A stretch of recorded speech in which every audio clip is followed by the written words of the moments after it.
Hey guys, welcome back to another video. And in this video, we are going to learn how to add table in the Evernote app. So let's start.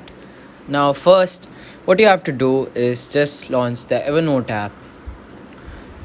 After launching the Evernote app, here you can see the basic user interface which is available. It's saying Good morning Abhishek, Monday 10 July 2023. Now, the next step should be to create a note or to edit a note. Now, how do you create a note? You simply click on this plus new option.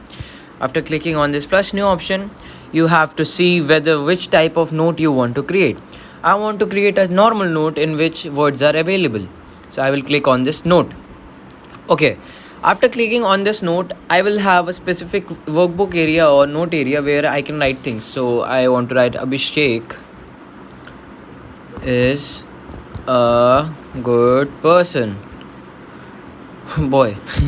Okay, so now what I need to do in order to create a table in this note is I need to click on this edit option. You can see a blue option which is available here. Click on this. After clicking on this, you will see a plus blue option on that. Click on that. Now you can see various options like camera, task, attachment, image, link and table. Now this is the thing that you want. So just click on this table.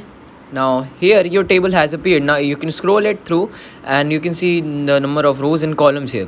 Now if you want to add a number of row or column, what you need to do is just click on this table.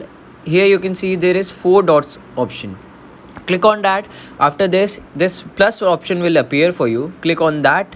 Now you have added another column on a row. Now click on one more. You will add one more.